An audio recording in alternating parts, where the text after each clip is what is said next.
হাসরের ময়দান বাপ মামার বাড়ি না, শ্বশুর বাড়ি না।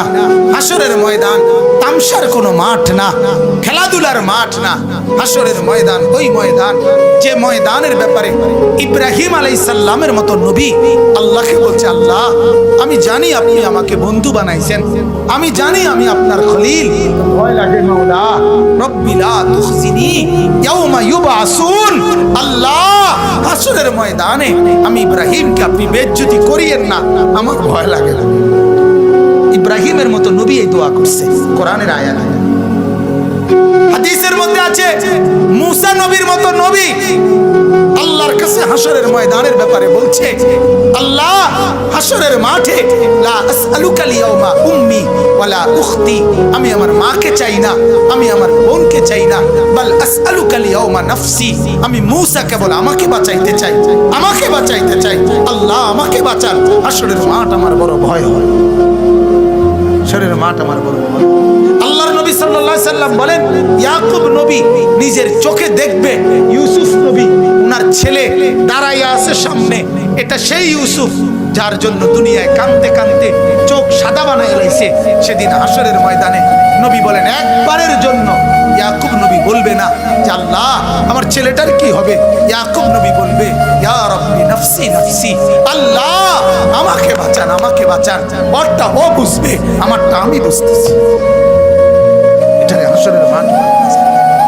এই মুসলমান, আল্লাহর নবী সাল্লাল্লাহু আলাইহি ওয়াসাল্লাম হাসরের ময়দানের ব্যাপারে এতটা নবীজি নিজেও চিন্তা করতেন।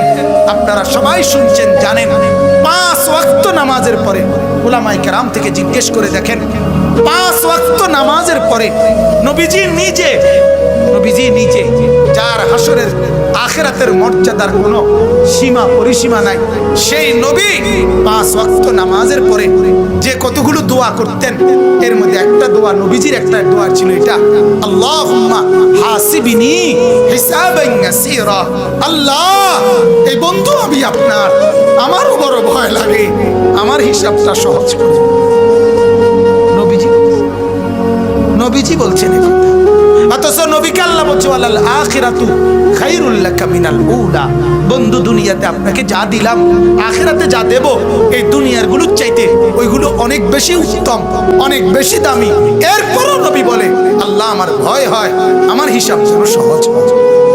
অথচ আখিরাতে ওনার মর্যাদার কোনো সীমা পরিসীমা নাই।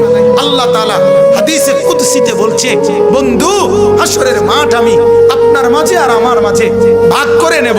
কাসামতুল কিয়ামাতা বাইনি ওয়া বাইনাক, আমার মাঝে আর আপনার মাঝে কিয়ামতের দিনটাকে আমি ভাগ করব। আনা মালিকু ইয়াউমিদ্দিন আনতা সাহিবু ইয়াউমিদ্দিন, আমি হব কিয়ামতের দিনের মালিক, আপনি হবেন কিয়ামতের দিনের বাদশা। আপনি বলবেন আমি শুনবো, আপনি সুপারিশ করবেন আমি গ্রহণ করব, আপনি চাইবেন আমি দিতে থাকব। আপনার হাতে আমার ইজ্জতের পতাকা দেব, আপনার জন্য আমার আরশের নিচে মাকামে মাহমুদের আলাদা জায়গা দেব, আপনার জন্য জান্নাতের দরজা প্রথম খোলার উদ্বোধনের অধিকার আপনাকে দেব। এত মর্যাদার পরেও নবী বলতেন, আল্লাহ তবুও ভয় হয়, হিসাবটা সহজ করুন। আপনি কেডা, আমি কে? বলেন এই মুসলমান, বলেন বলেন। সেজদা নাই ঘরের মধ্যে, গত 1 বছর 2 বছর আপনার উপযুক্ত ছেলেটা কোনোদিন ফজরের নামাজ পড়ে না, মেয়েটা ফজরের নামাজ পড়ে না, বিবি পর্দা করে না, মেয়ে পর্দা করে না। ঘরের মধ্যে আজ 20 বছর টানা রঙিন টেলিভিশন চলে, নর্তকী নাচে গায় ফুর্তি করে, গানের আওয়াজে বাদ্যে পুরা ঘর জমজমাট। এত নাফরমানির অবস্থায় এই হালাত নিয়ে কবরে গিয়া সুপারিশ কেমনে মিলবে দোস্ত? আখিরাতে নবীজির সামনে দাঁড়াবেন কিভাবে? আল্লাহর নবী তো বলবে, উম্মত এভাবে বেজ্জতি করলি কেন? 23 বছরে তোর আমার তায়েফের রক্তের কথা মনে নাই, আমার দান দান শহীদের কথা মনে নাই, আমি 14 দিন পেটে পাথর বাঁধছিলাম ক্ষুধার কষ্টে, একথা কি মনে নাই? আমি 3 মাস চুলায় আগুন জ্বলে নাই, একথা কি উম্মত মনে নাই? আমার এত কষ্ট এত মেহনতকে এইভাবে নাফরমানি করে আমাকে তুচ্ছ তাচ্ছিল্য করলি, আমার দিনকে অপমানিত করলি। আজ কেন বলবো, আজ কিভাবে বলবো আমি মাওলার কাছে? বল। কুরআনুল কারীমের সূরা নিসার মধ্যে আছে ওয়াজিনা বিকা আলা হাউলা শাহীদা। আল্লাহ নবীকে বলছে, বন্ধু হাসরের দিন আমি আপনার হাতে আপনার উম্মতের আমলনামা তুলে দেব। আপনি পড়বেন, আপনি শোনাবেন, আপনি হিসাব করবেন, আপনি বলবেন, এরপরে আমি ফয়সালা দেব। আপনি সায়া কইবেন। তাফসীরে আল্লাহর কসম এই কথা স্পষ্ট আছে।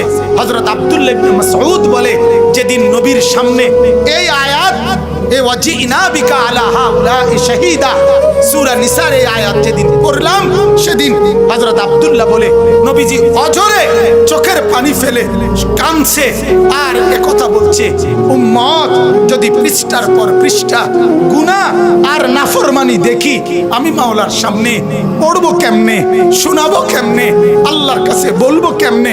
এত বেইজ্জতি করলে উম্মত আমি হাসরে মুখ দেখাবো কি? আল্লাহ আমাদেরকে বুঝার তৌফিক দান।